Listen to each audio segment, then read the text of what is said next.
kita pada pagi hari ini tanggal 1 bulan ke-10 di tahun 2023. Bulan Oktober ini adalah bulan yang dahsyat dan ajaib, bukan karena banyak peristiwa yang akan kita peringati di bulan Oktober, tetapi saya percaya kalau bulan September Allah menyertai kita. Maka bulan Oktober pun Dia tidak akan lepaskan kita dari pengawasannya. Karena Dia mau peduli dengan kita. Amin. Mazmur 90, mari kita lihat ayat yang pertama sampai ayat yang ke-10. Kita baca ayat firman Tuhan ini dengan cepat, dan biar kita selesai dengan cepat, dan secepat itu Tuhan memberkati kita. Amin. Doa Musa, abdi Allah, ayat 1 sampai 10 kita baca ya. Tuhan, Engkaulah tempat perteduhan kami turun-temurun. Ayat yang kedua, sebelum gunung-gunung dilahirkan, bumi dan dunia diperanakan, bahkan dari selama-lamanya sampai selama-lamanya, Engkaulah Allah. Ayat yang ketiga, Engkau mengembalikan manusia kepada debu dan berkata, kembalilah hai anak-anak manusia. Ayat yang keempat, sebab di matamu 1000 tahun sama seperti hari kemarin, apabila berlalu, atau seperti suatu giliran jaga di waktu malam. Ayat yang kelima, Engkau menghanyutkan manusia, mereka seperti mimpi, seperti rumput yang tumbuh. Ayat 6, di waktu pagi berkembang dan bertumbuh, di waktu petang lisut dan layu. Ayat yang ketujuh, sungguh kami habis lenyap karena murkamu, dan karena kehangatan amarahmu kami terkejut. 8, Engkau menaruh kesalahan kami di hadapanmu, dan dosa kami yang tersembunyi dalam cahaya wajahmu. 9, sungguh segala hari-hari kami berlalu karena gemasmu, kami menghabiskan tahun-tahun kami seperti keluh. Ayat 10 dan terakhir, masa hidup kami 70 tahun, dan jika kami kuat 80 tahun, dan kebanggaannya adalah kesukaran dan penderitaan, sebab berlalunya buru-buru dan kami mulai lenyap. Ayat 11 dan ayat 12 kita terus. 11, siapakah yang mengenal kekuatan murkamu dan takut kepada gemasmu? Ayat 12, ajarlah kami menghitung hari-hari kami sedemikian hingga kami beroleh hati yang bijaksana. Dunia di mana kita hidup hari-hari ini adalah dunia yang sudah tidak bersahabat dengan kita lagi. Anak muda bilang keras. Memang dunia, Alkitab memberitahukan kepada kita, akhir zaman semakin sulit, semakin sukar, semakin keras, semakin tidak bersahabat, dan menjadikan kita musuhnya. Nah, di tengah-tengah ketidakbersahabatan dunia dengan hidup kita, jangan kita kendor untuk cari Tuhan. Amin. Jangan kita kemudian kalah dengan keadaan dan situasi, tetap cari Tuhan. Dan hal indah dari bacaan yang kita baca hari ini, Musa, seorang abdi Allah, orang yang dekat dengan Tuhan, memberitahukan hal-hal indah untuk supaya kita berjalan di tengah-tengah dunia yang tidak bersahabat ini, dan menjadikan Allah sebagai tempat di mana kita menjadikan Dia sebagai tempat untuk minta tolong, untuk berlindung, untuk datang dan minta perteduhan kepadanya, seperti yang kita baca tadi. Nah, di dalam bacaan kita tadi, ayat yang ke-12, ayat yang terakhir, doa Musa dibilang begini, ajarlah kami menghitung hari-hari kami sedemikian hingga kami beroleh hati yang bijaksana. Apa yang perlu kita lakukan di dalam dunia yang tidak bersahabat ini, di tengah-tengah situasi dan keadaan yang sukar, di tengah-tengah penyakit yang merajalela yang sulit ditemukan obatnya, maka Musa memberitahukan kepada kita, ajar kami Tuhan untuk apa? Menghitung hari-hari kami sehingga kami beroleh hati yang bijaksana. Nah, di tengah dunia yang tidak bersahabat, di tengah keadaan yang tidak mudah kita prediksi, yang segala sesuatu berubah secepat itu, secepat kita tidak bisa memprediksinya, maka Musa beritahu buat kita, mari kita dekati Tuhan dan minta Tuhan beri kita hati untuk apa? Hati yang bijaksana. Ada pepatah bilang orang bijak bayar pajak. Tapi Alkitab bilang hari ini buat kita di dalam bacaan Mazmur 90 ayat 1 sampai 12. Orang bijak adalah dia menempatkan Tuhan sebagai tempat perteduhannya. Orang bijak adalah orang yang menempatkan Tuhan sebagai tempat dia lari, datang dan minta tolong. Orang bijak adalah orang yang datang menjadikan Tuhan sebagai tempat di mana dia berteriak, berteduh, minta tolong. Itu orang bijak, kata Alkitab. Nah, kenapa kita perlu menjadi bijak di tengah situasi dan keadaan yang sulit hari-hari ini? Kenapa kita perlu memiliki hati yang bijaksana? Karena sederhana, Alkitab beritahu dalam bacaan kita yang tadi, saya temukan bahwa manusia ini, kita ini adalah manusia yang rapuh, manusia yang lemah, manusia yang gampang putus asa, manusia yang gampang kecewa, manusia yang gampang kemudian berjalan di dalam kehendaknya sendiri. Lalu apa kata Alkitab tentang hidup manusia ini? Sehingga kita perlu memiliki hati yang bijaksana di tengah-tengah situasi dan keadaan yang tidak bersahabat ini. Apa kata Alkitab tentang hidup manusia? Yang pertama, manusia adalah debu. Jadi kalau kita debu, maka kita perlu hati yang bijaksana untuk melihat hidup kita yang debu ini. Debu adalah sesuatu yang tidak ada harganya, sesuatu yang tidak ada nilainya. Itu sebabnya kita perlu jadikan Tuhan sebagai tempat perteduhan kita. Kita perlu jadikan Tuhan sebagai tempat pertolongan kita. Kita perlu jadikan Tuhan sebagai tempat apa? Di mana kita lari dan minta perlindungan. Kenapa? Karena kita ini debu. Alkitab bilang di dalam Kejadian pasal yang kedua, ayat yang ke-7, kalau kita bilang begini, manusia itu dibentuk Tuhan dari debu tanah. Lalu dihembuskanlah nafas dalam hidung manusia itu yang dibentuk dari debu tanah, dan manusia itu kemudian menjadi makhluk hidup. Jadi debu dan tanah itu sesuatu yang tidak ada harga, tidak ada nilai, tetapi Allah membuat kita dari sesuatu yang tidak bernilai dan tidak berharga. Adakah di antara kita yang pulang dari tempat ini, sepanjang jalan kita serok debu, kemudian kita masukin ke bagasi mobil, sampai di rumah kita angkat debu itu, lalu kita taruh di dekat ruang tamu di mana kita duduk, angkat kaki sambil minum kopi dan mendengarkan kicauan burung yang ada di teras rumah kita? Enggak ada. Yang ada kita ambil sapu, kita sapu debu sampai kita lihat tidak menemukan debu, karena memang debu tidak bernilai, tidak berharga. Jadi kalau kita tidak bernilai, kita tidak berharga, dibuat dari debu, maka hari ini pikirkan baik-baik hidupmu yang tidak bernilai dan tidak berharga itu. Kita menjadi bernilai, kita menjadi berharga ketika hembusan nafas hidup Allah ditaruh dalam hidupnya kita. Kita menjadi berharga karena Allah tempatkan hidupnya Allah dalam hidup kita. Jadi bijaksana kalau hari-hari ini, di tengah kesulitan, di tengah kesukaran, di tengah dunia yang tidak bersahabat, kita jadikan Tuhan sebagai tempat perlindungan, tempat pertolongan, tempat perteduhan. Karena debu tidak bernilai. Amin.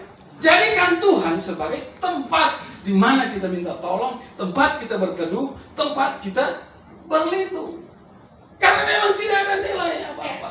Pernahkah saudara hadir di tempat di mana seorang yang hebat dan kemudian dia meninggal dan dimakamkan?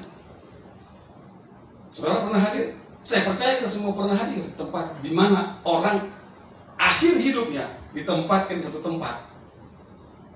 Apapun namanya, apakah itu di Pondok Rangun, apakah itu di Joglo, atau di apa itu yang sana? Nah, itu dia Sandiaga. Saudara pernah hadir di tempat ibadat, di tempat pemakaman seperti itu? Setelah selesai menghadiri pemakaman, memberikan penghormatan terakhir, doa berkat, sesudah itu bubar. Sesudah bubar, saudara perhatikan, orang yang bubar, dia melangkah sesuka hatinya dia, sekalipun saudara jalan setapak dibuat, dia lewat di atas kuburan orang yang meninggal. Setelah dia bilang, ih, ini profesor, Wih, ini lihat namanya. Wih, orang lainnya kan. Karena apa? Tidak ada nilai. Secepat itu manusia tidak punya nilai apa-apa. Jadi bijaksana buat kita hari ini yang dengar firman Tuhan. Kalau kita hargai hidup kita ini, sekalipun dibuat dari debu dan tanah. Coba lihat kiri kanan dulu. Itu debu dan tanah, tidak ada nilai. Yang bikin, oh iya, ini bukan saya bilang kita, yang bikin bernilai kan ini yang kita pakai. Iya kan? Dunia bilang kalau pakai ini jadi orang bernilai. Iya kan? Jadi bernilai kalau ada apa ini? Kuping. Baru ada cantolannya. Dan lebih bernilai lagi kalau dia lihat ini saya kenal parfum ini. Ini cuma boleh pakai parfum ini kelas-kelas atas. Dia dapat dari mana tuh parfum itu?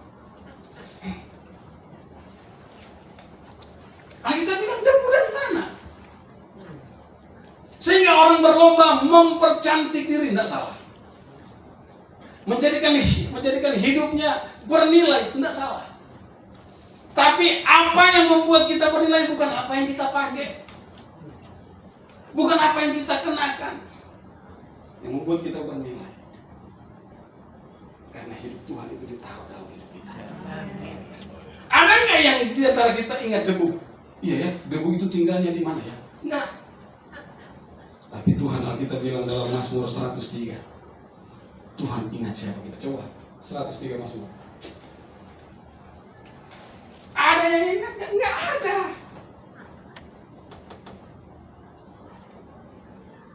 Seratus 103 dari Mazmur.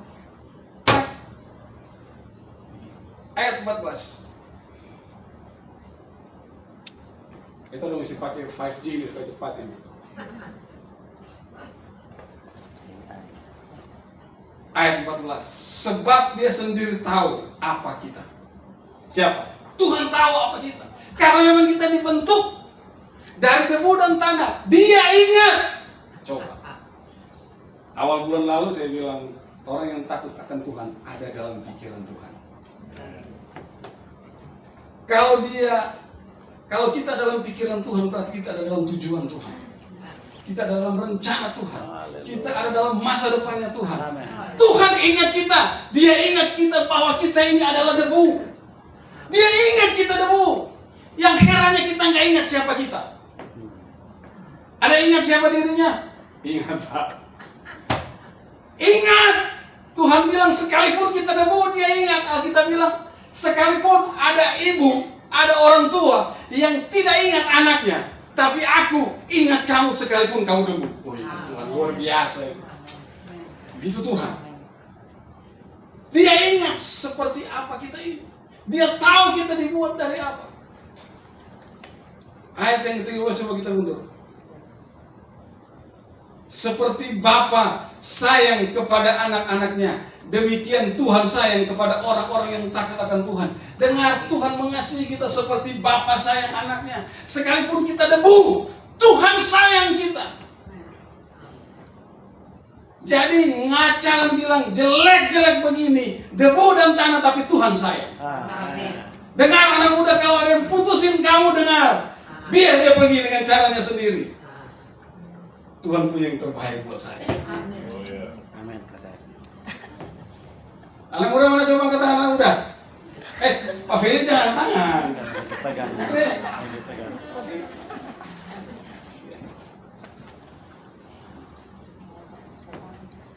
Tuhan sayang, Tuhan ingat kita. Amin. Orang lain boleh nggak ingat dengan kita. Tukang tambal ban dekat rumah saya bilang, bodoh amat. Saya tambal ban, tambahin Pak. Bayar berapa? Bodoh amat. Belum bayar, bodoh amat. Pak, ini kayaknya bodoh amat. Cuma itu aja yang dia ngomong. Akhirnya setiap lewat, istri saya culuk-culuk. Apa sih? Terus bodoh amat. Apapun kata orang tentang kita, memang kita dibuat dari debu dan tanah. Tapi bagi Tuhan, dia ingat kita. Yang lain boleh lupa kita, yang lain boleh nggak ingat kita, yang lain bahkan boleh pura-pura nggak ingat kita. Bodoh amat. Alkitab bilang hari ini, dia ingat siapa kita. Haleluya. Kalau dia ingat kita, berarti kita ada dalam pikiran Tuhan. Kalau kita dalam pikiran Tuhan, kita ada dalam tujuannya. Kita dalam rencananya. Kita ada dalam masa depan Tuhan. Haleluya, amin. Beri tepuk tangan buat Tuhan. Apa kata Alkitab tentang manusia? Manusia hidupnya singkat. Kalau tadi manusia debu, maka sekarang manusia singkat. Jadi kita perlu untuk apa? Punya hati yang bijaksana. Berpikir yang logis sesuai dengan cara Tuhan berpikir. Bahwa hidup manusia itu singkat. Singkat berarti itu pendek, tidak panjang. Amin. Sangat pendek. Maka Alkitab kemudian memberitahukan kepada kita dalam ayat yang keempat, ayat 5 dan ayat 6. Di dalam Mazmur 90 tadi, coba kita lihat ke situ. Manusia itu hidupnya singkat. Dan itu digambarkan dengan sangat-sangat jelas dalam bacaan kita hari ini. Di mata Tuhan 1000 tahun seperti hari kemarin. Apabila berlalu atau seperti suatu giliran jaga malam. Singkatnya hidup manusia sehingga kita perlu hatinya yang bijaksana untuk menapaki, menjalani, melewati hidup yang singkat yang kata bacaan firman Tuhan hari ini seperti suatu giliran jaga malam. Artinya waktu kita jaga malam itu hanya beberapa saat. Tiba-tiba ada kukuru.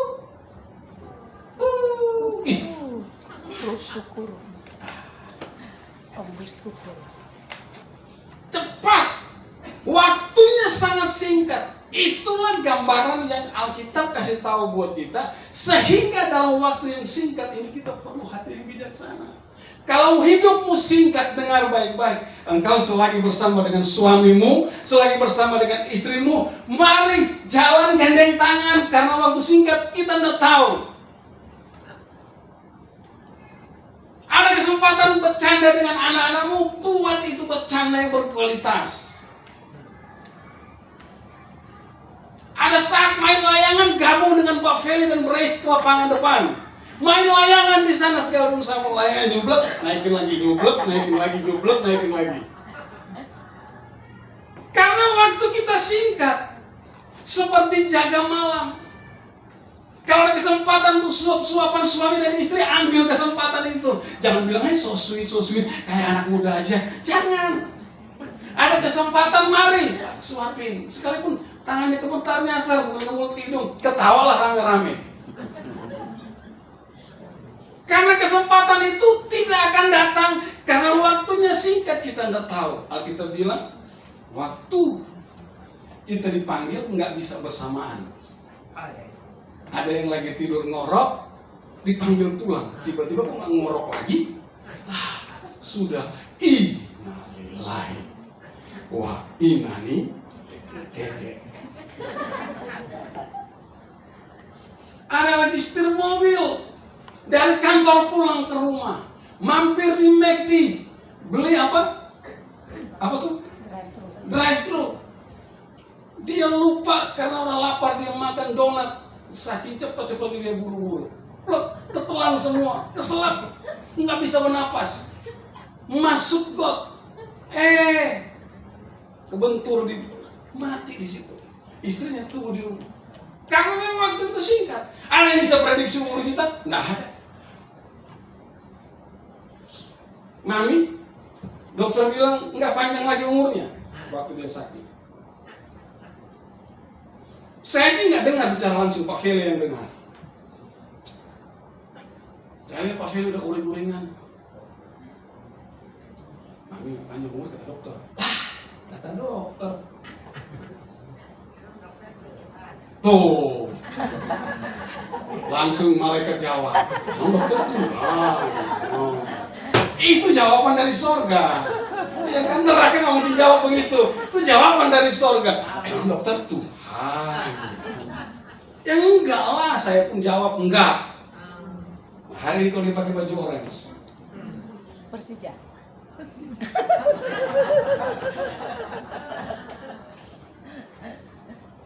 Itu karena Tuhan masih kesempatan untuk dia lihat breath, untuk dia lihat praise, untuk dia hadir di tengah-tengah kita. Tapi singkatnya manusia, umurnya manusia tidak bisa kita prediksi. Jadi, kalau ada waktu untuk bercanda dengan keluarga, bercanda dengan keluarga. Ada waktu WA-an dengan sahabat dan teman. Karena orang bilang udah lama nggak WA, jangan-jangan udah ilahi dia. Tolong yang di grup ya, bersuara semua. Takutnya udah pulang diam-diam katanya. Kalau dia jawab, kalau gue pulang gue ajak, lu mau ikut nggak? Nah, sudah. Ada kesempatan berbuat baik, beribadah, melakukan hal-hal yang Tuhan kehendaki. Kenapa? Karena hidup manusia itu singkat. Dia seperti sebuah giliran jaga malam. Ayat yang kelima. Hidup manusia itu singkat. Engkau menghanyutkan manusia. Mereka seperti apa? Mimpi. Mimpi itu tidak bisa panjang-panjang. Bukan seperti tukang bubur yang berseri di RCTI. Sinetron, enggak. Mimpi itu cuma sebentar. Kita mimpi, ya. Ketemu siapa? Ketemu hampir. Ya kan? Kita ketemu siapa? Kita mau. Mimpi singkat saja. Bahkan dia bilang seperti rumput yang tumbuh pagi hari dia mekar. Tumbuh. Lalu kita mengaguminya. Wih, ini kembang cakep banget. Panggil semua tetangga, lihat kembang saya. Dia bertumbuh, bertunas, coba lihat warna-warninya. Alkitab bilang benar ternyata. Salomo dengan segala keindahan dia berpakaian. Tapi tidak ada yang seindah kembang yang tumbuh di teras rumah saya. Benar kata Alkitab.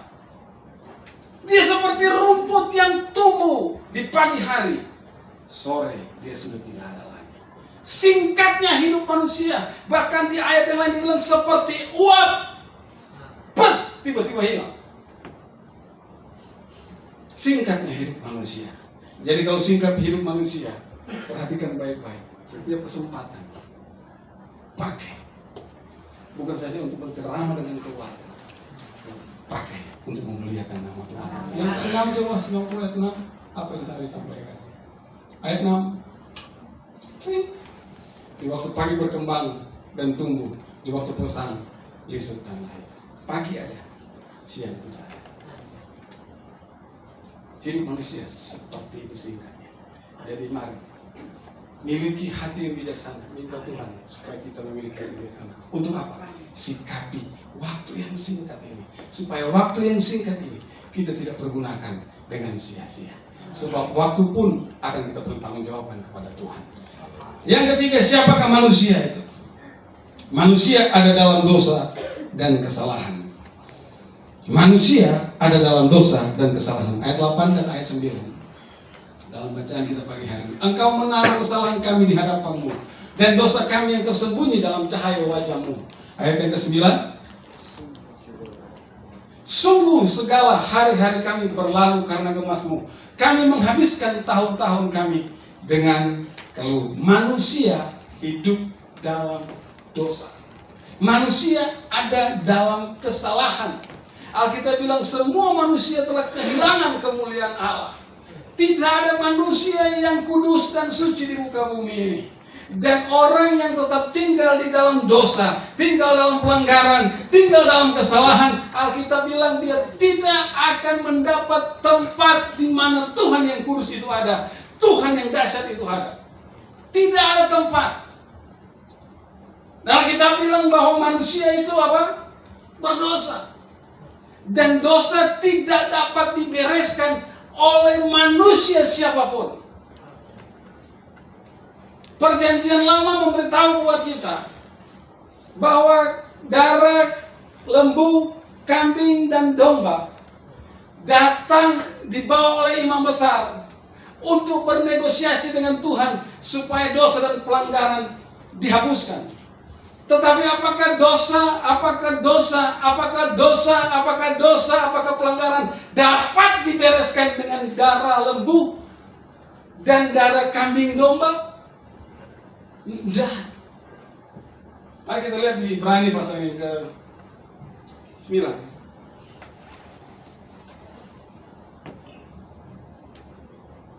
Ibrani pasal yang ke-9.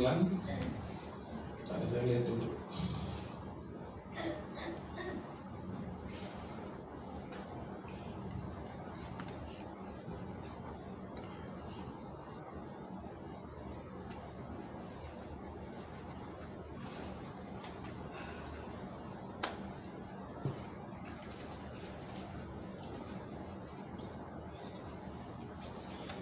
Ibrani pasal yang ke-9 ayatnya yang ke-11 saya baca buat kita. Kristus telah datang sebagai imam besar untuk hal-hal yang baik yang akan datang. Ia telah melintasi kemah yang lebih besar dan yang lebih sempurna, yang bukan dibuat oleh tangan manusia, artinya yang tidak termasuk ciptaan ini. Ia telah masuk satu kali untuk selama-lamanya ke dalam tempat yang kudus, bukan dengan membawa apa? Darah domba jantan dan darah anak lembu, tetapi apa? Dengan membawa darahnya sendiri, dan dengan itu ia telah mendapat kelepasan yang kekal. Sebab jika darah domba jantan dan darah lembu jantan dan percikan abu lembu muda menguduskan mereka yang najis sehingga mereka disucikan secara lahiriah, betapa lebih darah Kristus yang oleh Roh yang kekal telah mempersembahkan dirinya kepada Allah sebagai persembahan yang tak bercacat, akan menyucikan hati nurani kita dari perbuatan-perbuatan yang sia-sia, supaya kita dapat beribadah kepada Allah yang hidup. Karena itu ia adalah pengantara dari suatu perjanjian yang baru, supaya mereka yang telah terpanggil dapat apa? Menerima bagian kekal yang dijanjikan, sebab ia telah mati untuk menebus apa? Pelanggaran-pelanggaran yang telah dilakukan selama perjanjian yang lama. Sebab di mana ada wasiat, di situ harus diberitahukan tentang kematian pembuat wasiat itu. Karena suatu wasiat barulah sah kalau apa? Pembuat wasiat itu telah mati, sebab ia tidak berlaku selama pembuat wasiat itu masih hidup. Itulah sebabnya maka perjanjian yang pertama itu yang domba, darah domba, lembu, sapi, itu ya, tidak disahkan tanpa darah. Sebab sesudah Musa memberitahukan semua perintah hukum Taurat kepada seluruh umat, ia mengambil darah anak lembu, darah domba jantan serta air dan bulu merah dan hisop, lalu memercikai kitab itu sendiri dan seluruh umat sambil berkata, inilah darah perjanjian ditetapkan Allah bagi kamu, dan juga kemah dan semua alat untuk dipercikan secara demikian. Jadi segala sesuatu, ayat yang ke-23, yang melambangkan apa yang ada di sorga harus ditahirkan secara demikian. Tetapi benda-benda surgawi sendiri, persembahan-persembahannya lebih baik. Sebab Kristus bukan masuk ke dalam tempat kudus buatan tangan manusia yang hanya merupakan gambaran dari yang sebenarnya, tetapi ke dalam sorga sendiri untuk menghadap Allah guna kepentingan kita. Jadi darah lembu sapi, kambing domba itu tidak cukup untuk menghapus dosa manusia. Itu sebabnya Yesus harus datang sendiri menghadap dan membawa darahnya sendiri. Alkitab bilang tanpa penumpahan darah tidak ada pengampunan dosa. Jadi Yesus menjadi satu-satunya jalan menuju kepada Allah. Yesus jalan satu-satunya untuk kita mendapat pengampunan dosa. Dosa dan pelanggaran kita hanya dapat dihapuskan dan disucikan oleh darah Yesus. Titus pasalnya yang ke-3 ayat yang ke-3 dia bilang bukan usaha manusia, bukan pekerjaan kita, bukan kerja keras kita. Kita dulu hidup dalam kejahilan, kita tidak taat, kata Titus, menjadi hamba berbagai-bagai nafsu dan keinginan, hidup dalam kejahatan. Itu identitas kita, hidup dalam kedengkian, keji, saling membenci, ayat yang ke-4. Tetapi ketika apa? Kemurahan Allah, juru selamat kita siapa? Yesus, dan kasihnya kepada manusia, ayat 5. Pada waktu itu dia telah menyelamatkan kita, bukan apa? Perbuatan baik yang kita lakukan, tapi karena rahmatnya, oleh apa? Permandian kelahiran kembali dan oleh pembaharuan yang dikerjakan oleh Roh Kudus. Manusia berdosa tidak dapat membereskan dosanya. Kita tidak bisa bayar Tuhan supaya dosa kita lunas, enggak. Usaha manusia tidak bisa. Harus ada darah yang ditumpahkan, dan darah itu bukan darah lembu, darah itu bukan darah anak domba, darah itu haruslah darah yang kudus. Nyawa ganti nyawa. Jadi Tuhan membeli kita kembali dengan nyawanya, supaya dosa kita, pelanggaran kita tidak ada lagi dalam hidup kita. Maka Tuhan membayar kita dengan nyawanya. Bukan karena perbuatan baik yang kita lakukan, bukan karena usaha kita, tapi karena rahmat yang Tuhan kerjakan dalam hidup kita. Manusia berdosa tidak dapat menghampiri Allah. Ibrani pasal yang ke-10 bilang, oleh darah Yesus kita memiliki keberanian untuk dapat menghampiri Allah. Menghampiri Allah tidak sembarangan. Saudara, perjanjian lama melaporkan begini. Zaman dulu kalau orang mau ketemu dengan Tuhan tidak seperti sekarang. Di tempat ini Anda dan saya bisa angkat tangan. Kalau berkata Tuhan engkau baik. Berjumpa dengan Tuhan di tempat ini. Anda lagi di bis, bergelantungan di bis, sambil memuji Tuhan dan berkata Tuhan engkau baik, bisa Anda jumpai. Zamannya perjanjian lama mana bisa seperti itu. Untuk jumpa dengan Tuhan tidak sembarangan orang ketemu Tuhan. Harus imam besar yang ketemu Tuhan. Dan itu pun hanya 1 tahun 1 kali. Yang akan masuk ke sana itu cuma orang yang diundi dan bisa masuk. Dan masuk pun tidak sembarangan. Di kemah suci itu kan ada halaman, ruang kudus dan ruang maha kudus. Orang biasa itu cuma bisa di halaman. Dia tunggu dari jauh. Lihat. Kalau asap turun, masuk ke kemah, oh ya Tuhan datang itu. Berarti Tuhan menemui imam besar yang masuk di ruang maha kudus. Dan imam yang masuk di ruang maha kudus itu tidak seperti kita pakai jas begini. Ada baju khusus yang dipakai, tidak sembarangan. Dan ketika dia masuk, dia juga dipakein tali di kakinya, gemerincing, supaya pergerakan dia di ruang kudus itu kedengeran. Dia ke kiri apa dia ke kanan, dia lurus. Maksudnya apa itu? Biar ketahuan bahwa imam besar itu masih hidup di sana. Jadi kerang-kering, oh iya, masih hidup berarti. Nah kalau dia udah diam, itu tanda besar, tanda besar. Jangan-jangan dia lihat Tuhan kena serangan jantung. Oh iya kan? Darah tingginya naik, lalu dia semakut dan innalillahi wa inna ilaihi raji'un. Nah itu kalau imam besar mati, enggak aja tiba-tiba saudara saya Jimmy Nangka langsung masuk, enggak bisa. Atau enggak bisa Timi datang, mau tarik imam besarnya, pendetanya dari dalam masuk, enggak bisa. Enggak sembarangan orang masuk di situ. Ada yang coba masuk, mati di dalam.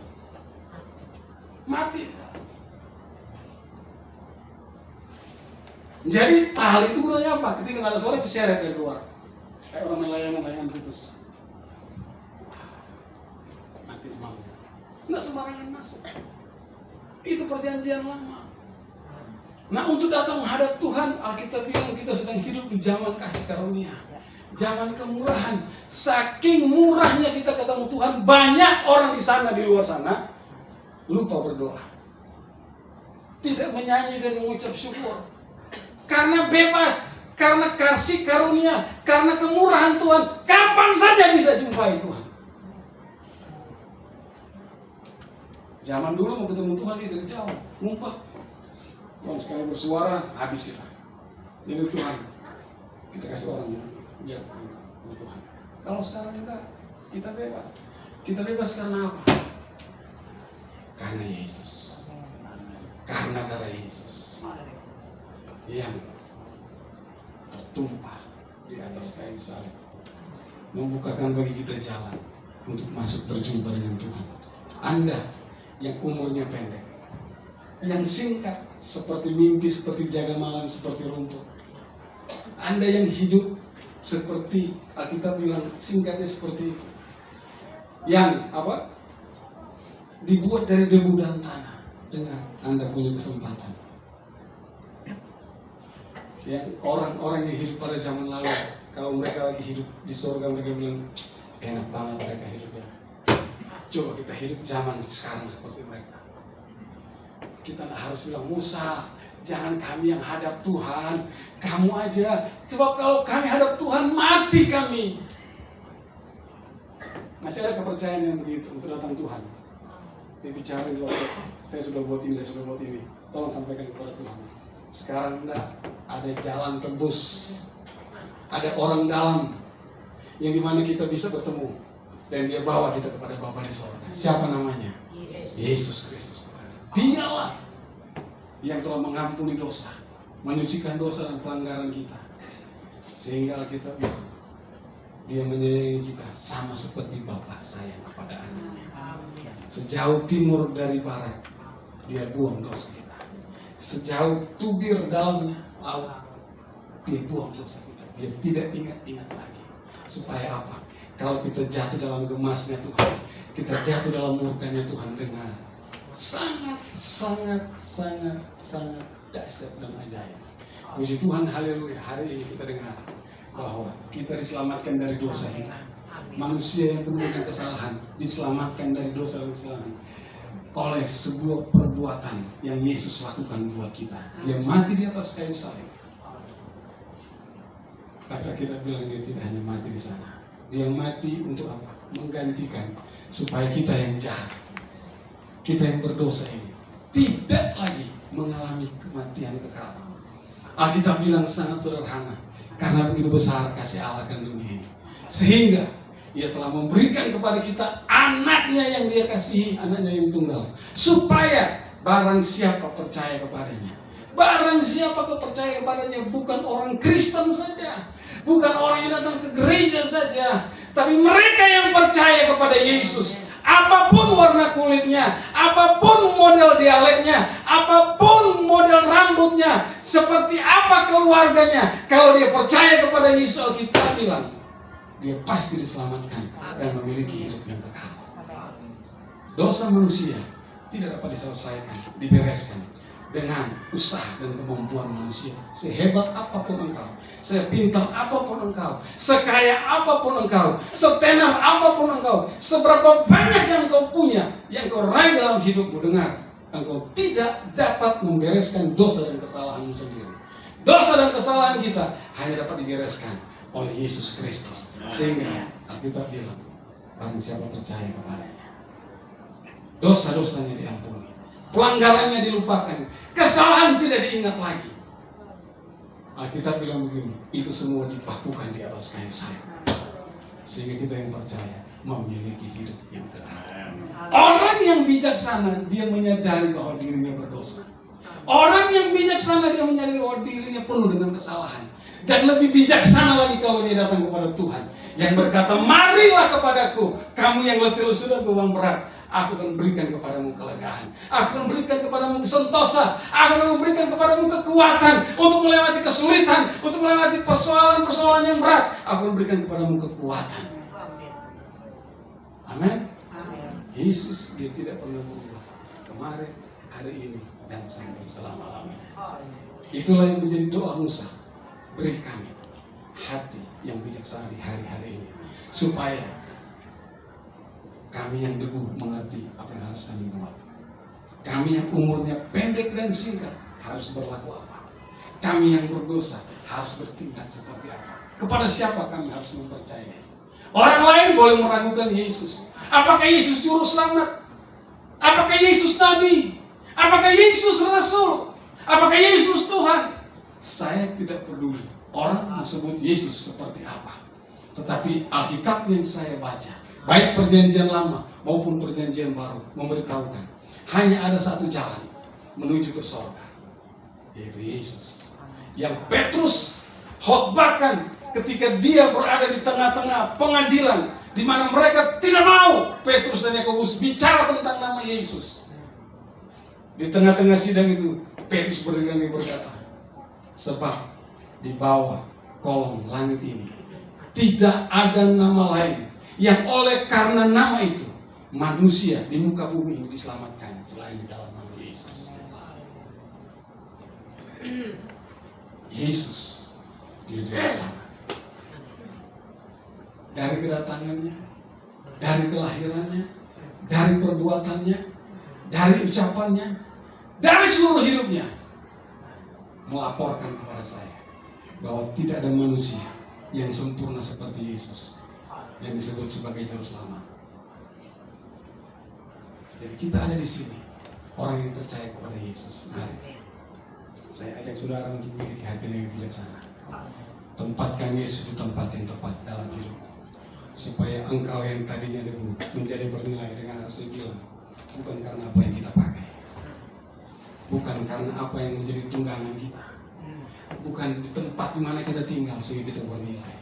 Dengan Alkitab bilang, dunia dengan segala keinginannya, kemilauannya akan berlalu. Langit dan bumi akan berlalu, tapi firman Allah, tapi ucapan Allah, tapi firman Allah, Allah sendiri tinggal tetap kekal selama-lamanya. Amin. Jadikan Yesus sebagai apa? Tuhan dalam hidup, supaya hari-harimu yang disingkat menjadi berarti, supaya dosa dan pelanggaranmu dihapuskan dan dilupakan, disucikan. Tuhan Yesus memberkati kita semua. Mari kita bangkit berdiri.